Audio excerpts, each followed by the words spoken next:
Alrighty, welcome back fellas. Today I want to go ahead and talk about Super Saiyan 3 DAIMA VEGETA, talking about if you should summon on his banner, what his banner has to offer, if this character alone is good enough to summon for, as well as other intricacies to consider when looking at his banner as a whole. So it's gonna be a nice fun vid today. Hopefully you guys will enjoy it. If you do, drop a like, subscribe to the channel, comment down below your thoughts, let me know, do you guys plan to or have you summoned already for the DAIMA Super Saiyan 3 VEGETA? Let's go ahead and get started. So obviously, first things first, just for those who do not know, DAIMA VEGETA is still technically a part of the 10th anniversary. DAIMA VEGETA is our first technically random Dokkan Fest release of 2025 after the 10th anniversary, but he is still part of the 10th anniversary in terms of part EX. So this is technically our final part of the 10th anniversary before we go into the Saiyan Day celebration on March 18th, so obviously look forward to that. But you know, Vegeta being a part of the 10th anniversary, technically, obviously being a DAIMA release, those two things are so insane. I don't need to talk about the hype factor when it comes to DAIMA VEGETA. Obviously, anyone who's been following DAIMA, this unit has been one of the most sought after characters from DAIMA. You know, a lot of people are saying, you know, DAIMA VEGETA should be our Saiyan Day character. Obviously, he's not going to be that.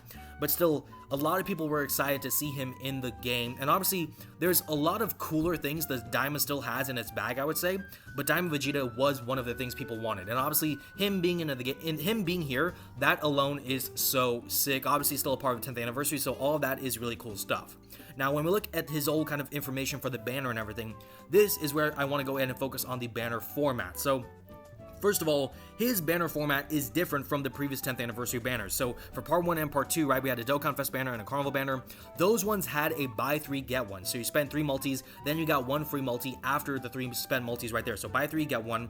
This banner is different from that because for one, there is no buy 3 get 1, but also the pity coin system is different from the 10th anniversary banners before, right? So the Carnival banners and the Dokkan Fest LR banners, they have their own unique 10th anniversary coins. This has its own, like, this is its own pity system right here with like the random green coin for like a regular Dokkan Fest character. So even though this is a part of the 10th anniversary, it still doesn't have the same pity coin system as the previous banner. So that is a bit of an L when it comes to this banner specifically. And also when we talk about this though, this banner has the same kind of format as random typical Dokkan Fest banner formats, right? So we'll go to that in just a sec, but also I want to key in on this. Obviously, see right here, I want to mention this, of course.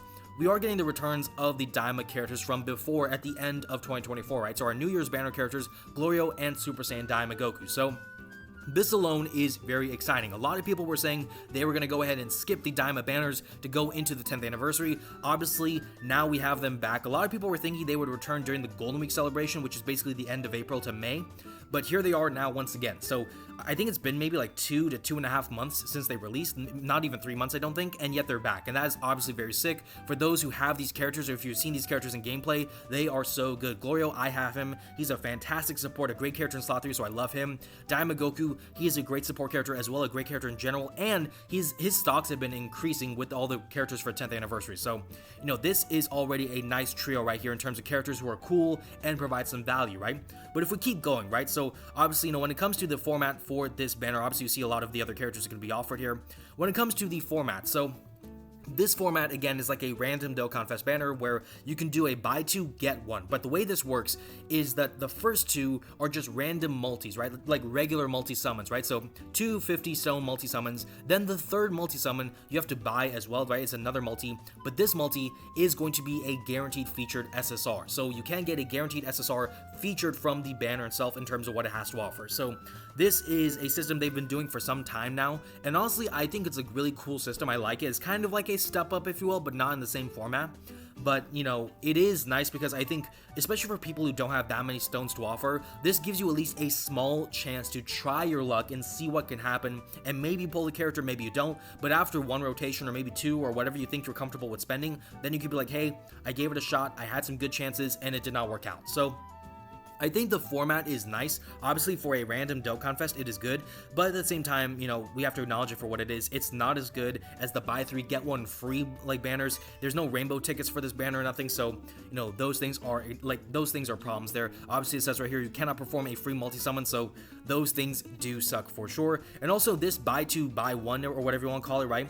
that is only for the first 21 multi-summons. So you can only do that 7 times, right, as a rotation. Once those 7 rotations are up, then you're just off to regular multi-summons after the fact. So that is going to be important to consider. And also with the pity coin system, right? So they say right here, you need to get 200 pity coins to get DAIMA VEGETA, to get a guaranteed copy of DAIMA VEGETA. So how does that math out? Well, they say right here, you get 1 coin for 5 Dragon Stones. If you do the math right, 1 for 5. So 200 coins requires 5 times 200, 1,000 Dragon Stones that you have to spend on his banner to get a physical guaranteed copy of DAIMA VEGETA. So I mean, that is a lot of Dragonstones, especially for players who've probably burned a lot of their Dragonstone, supplies in the 10th anniversary. So I'm pretty sure a lot of people will not be able to get the pity, so that is unfortunate.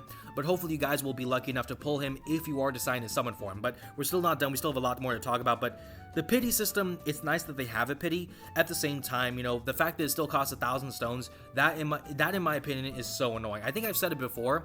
I want the pity for random Dokkan Fest to be a bit cheaper. 1,000 stones feels like a lot, and I know we don't get that many stones in 1 or 2 celebrations. Like, it takes some time, it takes some effort, and you can get 1,000 stones, but I think if it was maybe reduced to like 500 stones, right, just like 100 coins for a Vegeta, I think I would be okay with that. Like, it still takes it still takes investment, but you can still get an easy guaranteed copy of Vegeta, and you're only able to get 1, I believe, from this anyways, right? You can only exchange for this once, so just 1 copy.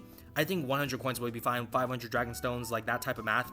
I think that would be more fair. Maybe I'm wrong with that, let me know if you guys agree or not, but I just think the pity cost is too high for a character like this, a random Dokkan Festival. So that is something I want to say. Obviously, it is worth mentioning, the pack and everything, the exchanges, those will be for the month as a whole, right? So that's something that is going to be very awesome, but other than that, I mean, it's pretty straightforward. But okay, so let's go ahead and look at the banner itself, right? Because obviously, we talked about the buy 2, buy 1 with a featured SSR. Who are the featured SSRs? So obviously, we have the DAIMA characters. Besides them, we have Namek Vegeta, right? So Dirty Fireworks Vegeta, the Int Golden Week Majin Buu, right? From like Golden Week of 2024 last year. The Golden Week Super Saiyan 3 Goku as well. STR Super Vegeta, right? We also have the Int GT Super Saiyan Vegeta, the Physical GT Super Saiyan Goku, and the STR Super Saiyan 3 Vegeta. So this banner, I will say, I think Miyato made a post about this like a day or 2 ago. This banner, in terms of the value, is actually pretty good. Actually, this is a pretty good banner. I'm wondering if they made it look a lot better because this is technically a part of the 10th anniversary. But when you look at a lot of these characters, they still have some to a pretty good amount of value at bare minimum, right? Like, obviously, all 3 of the DAIMA characters, DAIMA Vegeta is new, so he's going to have a good amount of value. Both DAIMA Goku and Glorio have fantastic value, in my opinion, still to this day. Dirty Fireworks Vegeta is pretty decent. I wouldn't say he's that special, but he's still pretty decent.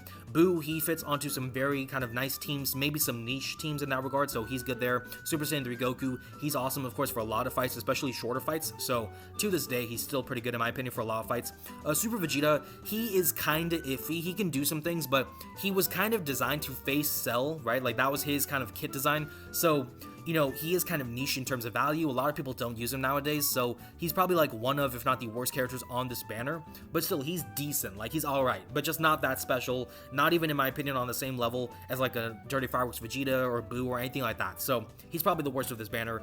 The GT Super Saiyans, right? So obviously, the GT Super Saiyans and Super Saiyan 3 Vegeta, all of them are going to be getting upgrades, right? The GT Super Saiyans, they're going to be getting Easy A's. For Super Saiyan 3 Vegeta, he's getting his Super Easy A, so all 3 of those characters are going to have insane good value because they're going to be upgraded right now. So obviously, I don't need to talk too much about them. They're obviously fantastic.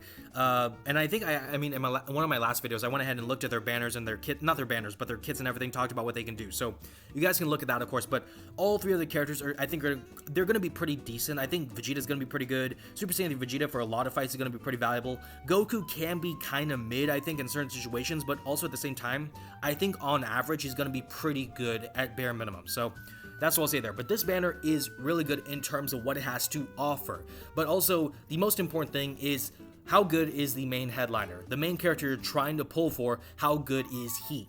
So when we talk about Vegeta, like, at this point in time, like when I'm recording this, there have been a lot of opinions on Vegeta, specifically on the kind of focus that Vegeta is not as good as advertised, not as good as people wanted him or thought that he would be, right? So, when we talk about Vegeta, right, leading transformation booster gifted warriors, right, for the 200% HP and a 170% to attack and defense, plus the extra 50% for stats for power beyond Super Saiyan. So he does have that new leader skill for the 10th anniversary and everything, so that is kind of what we can expect now going towards the future. So that in and of itself, I will say that's pretty good.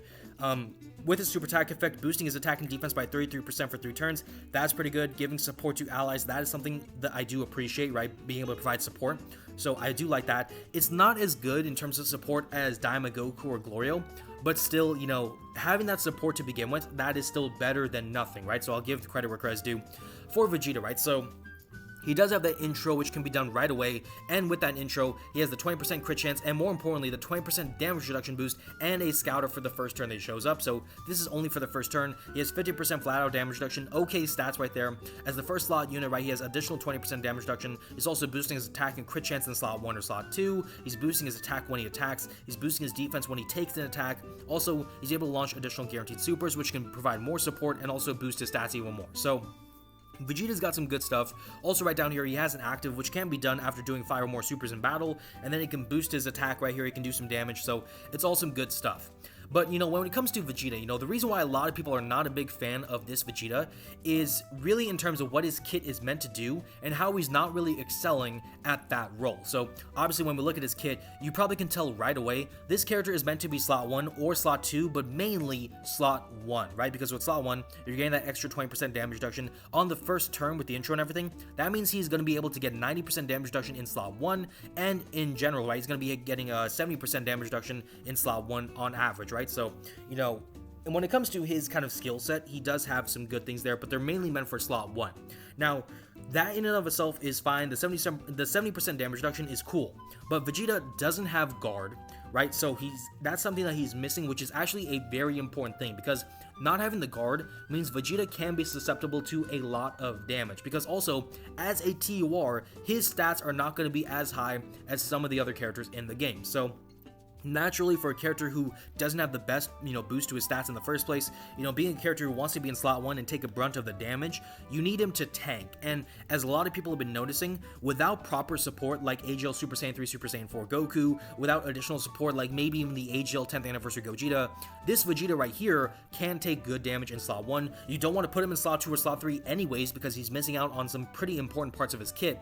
So in that sort of respect, Vegeta, I think, is not as great as advertised. I will say I thought he'd be a lot better, but at the same time, I knew he wouldn't be the best in the world. I just thought he'd be better. But, if you ask me, I think he's an alright character. He's definitely worth summoning for, in my opinion, at least to a partial degree, but not someone that you want to break the bank for in terms of getting this character, because he will return on future banners, on better banners in that respect, probably Tanabata or Worldwide Celebration or something like that. But yeah, Vegeta, I just don't think he has the best value to offer, especially in the current meta, when we see a lot of bosses hit super hard. Like, even the 10th anniversary characters are getting hit hard. So, Vegeta, I just don't think that he has the best value to offer. Let me just say it for what it is. Now, in terms of categories, he is on some good categories. So categorical diversity is there. Transformation boost, which he leads. Gifted Wars, Power Beyond Super Saiyan.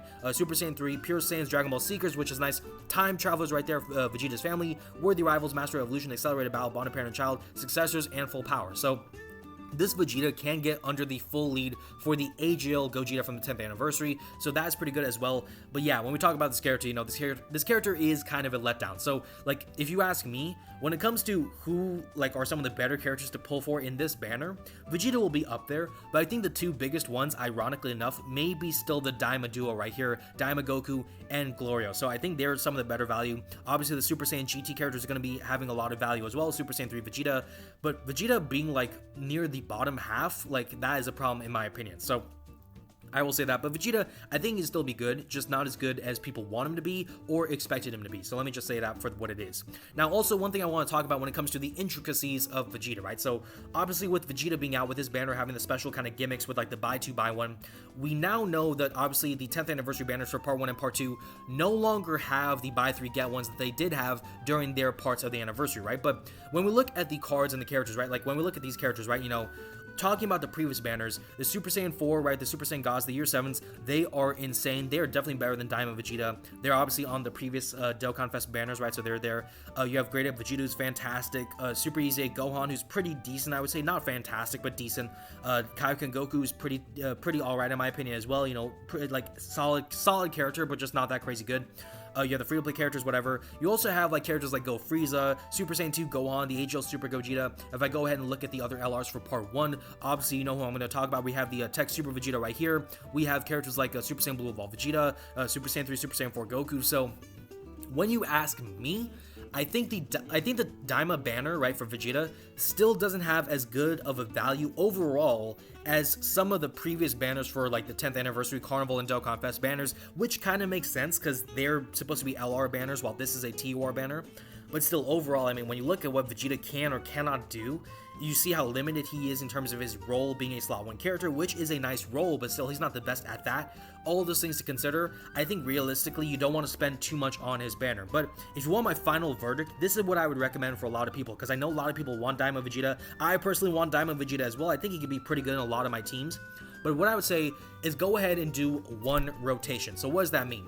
Do 2 multis if you can afford to do so, right? Do 2 multis, then do the 1 multi for the guaranteed featured SSR and call it a day there. Do 1 rotation, do not look back, you know, cut your losses, whatever you get, whatever you don't get. It is what it is. Go into the same day celebration and move on with the rest of the year, because we know the same day celebration is going to be coming very soon. That is going to have a pretty dope character probably as well. Maybe a DAIMA character, who knows, but it will be pretty fun. We have other cool celebrations like Tanabata Worldwide Celebration down the line, so they will have better value in terms of banners there than this right now. So that is what I would say right there. If you have a bunch of Dragonstones just lying around and you don't have a lot of the characters, I would say maybe do 1 rotation, but then go back to the 10th anniversary banners. I know they don't have their deals anymore, but still, these characters like the 10th anniversary Fusion, Super Saiyan 2 Gohan, even, you know, Super Saiyan 3, Super Saiyan 4 Goku, they are all fantastic characters. I think one can make the argument Go Frieza is even better. Maybe Super Saiyan Blue Evolved Vegeta is better in terms of their roles and what they can do in those roles, but I think at that point it's kind of tough. But definitely these 4 for sure, they're insane. You still have characters like Tech Broly and some of those banners. You know, Call of Gohan is still pretty good, I would say, in a lot of situations, but not the best. Beast Gohan, though, he's great, of course, you know, so there's a lot of characters to go for in those type of banners in Broly. So if you ask me, if you have a lot of stones lying around and you're like, hey, I don't have a lot of these characters, what should I do? Do 1 rotation on DAIMA VEGeta, see what you can get. Hopefully, you can go ahead and get the DAIMA characters right here, because these 2 will be fantastic. But then maybe go ahead and look back on some of those 10th anniversary banners for Part 1 and Part 2, because those are, in my opinion, still better value overall and holistically compared to the DAIMA VEGeta banner. But those are just my thoughts, you know, looking at DAIMA VEGeta and everything. We have to talk about the intricacies, because obviously he's still a part of the 10th anniversary, and at the same time, like, he's still a part of this whole hype thing. He's still not the best character of it all. So there's all these things to consider, but still, you know, DAIMA VEGeta, I think he can have some good value. So let me just say that at the end, because I want to make sure that people don't think I'm hating on DAIMA VEGeta. I think DAIMA Vegeta or Daima Vegeta, whatever you want to call him, right? Maybe I'll call him DAIMA Vegeta, or not DAIMA Vegeta. I'll call him DAIMA Vegeta. DAIMA Vegeta is going to be his name for me. But when I look at DAIMA Vegeta, I think it sounds so stupid when I call him that, right? But you know, when I look at him, I think he has some good value. I just don't think he's going to be able to do what he needs to do compared to a lot of the other characters from the 10th anniversary as a whole. So I think he's on the lower end in that sort of regard, but it is what it is. Let me know what you guys think, though, in the comments down below. Obviously, again, let me know, are you guys planning to, or have you already summoned for DAIMA VEGeta? Let me know if you guys pulled him and everything. Hopefully, you guys got good luck. If you did decide to summon for him, hopefully, you guys got good luck there. But yeah, that's gonna be where we wrap things up. So again, if you guys enjoyed the vid, be sure to drop a like, subscribe to the channel, comment down below your thoughts. Thank you all so much for watching, and I will see you all in the next one.